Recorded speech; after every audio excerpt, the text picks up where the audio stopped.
If you've recently had a storm hit your home, check your roof. There's a chance there may be some damage up there that you need to take care of. By the end of this video, you'll know about common types of roof damage and what kinds of damage occurs on different parts of your roof.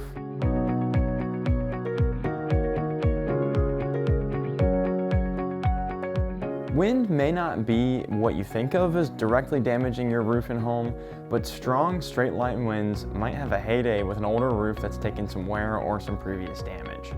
Seeing that your home has received some storm damage can be difficult if it occurs in the less visible parts of your roof.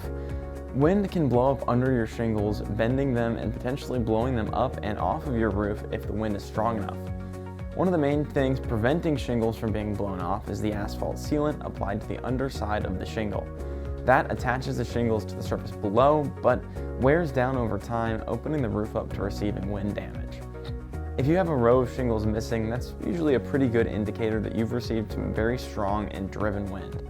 Even if the wind wasn't strong enough to take them off cleanly, you may be able to notice creases where the wind was bending the shingles up. Those areas in both cases will be much weaker and more susceptible to further damage during the next storm. If you're able to see the sections on your roof where it happened, hail should be pretty easy to spot, and it's hard to mistake it for much else. When hail falls on your roof, you'll be able to notice the dents that it leaves on softer metal parts of your roof, like vents or flashing, and you might be able to see it on the shingles themselves. Hail can even cause your shingles to crack and break off if they've already received some wear, and that result will greatly increase the likelihood of more damage occurring. If you see some dents or cracks in your shingles, you'll want to get those taken care of pretty quickly, as those small damages can grow to much larger over time. If you see that your vents have taken hail damage, they should be replaced as well, as they won't be able to function the way that they're supposed to with that hail damage. Water damage really starts to become an issue once your roof has already been damaged by wind, hail, or some other debris. When one of those things exposes part of the roof and rain comes, it will find its way into the roof decking and damage the structure of your roof. If you notice a patch of wood in your attic that's darker than others or has started to rot, that's a sign that water's been eating through the wood and weakening it. Sometimes a roof leak will also work its way down into your ceiling, staining the plaster. That's when water damage is the most problematic. Roofing materials are pretty heavy, and as water rots the decking underneath it, the integrity of the roof will be compromised.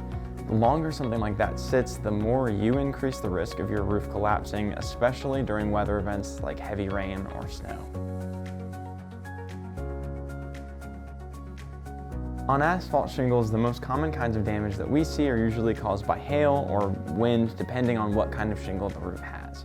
If it's a 3-tab shingle, damage is far more likely to occur, as they are much thinner and lighter than architectural or luxury shingles. Regardless, you should be looking for shingles that are missing, broken, or cracked if you receive high-speed winds, heavy rainfall, or hail.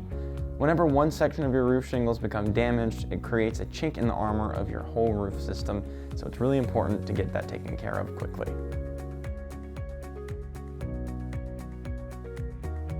Standing seam metal roof panels should not have quite as much trouble as asphalt shingles, but they still may receive dents by particularly large hail and debris. Screw-down metal panels are a lot more sensitive to damage though, as their fasteners are exposed to the elements. Metal roofs also have a unique property where the metal flexes as it heats and cools. Standing seam roofs are designed with this in mind, as they're not fastened down to the structure of the roof. The screws and screw-down panels, though, can begin to work themselves free as the metal expands and contracts, opening themselves up to leaks. Gutters and roof penetrations like pipes and vents can face a lot of damage from hail and flying debris. For gutters, these dents could affect the ability of the water to properly flow through them and off of your roof. If your gutters get clogged, it could cause the water to back up onto the roof, damaging your roof decking, or down onto the ground, which could weaken your home's foundation. Roof penetrations like vents, pipes, and skylights are particularly vulnerable to hail damage and becoming dented or cracked, reducing their effectiveness and potentially springing a leak. Now that you've learned some more about the storm damage that might hit your home, I hope you're starting to feel more confident in taking the next steps in your roofing process. Thanks for watching. We'll see you next time.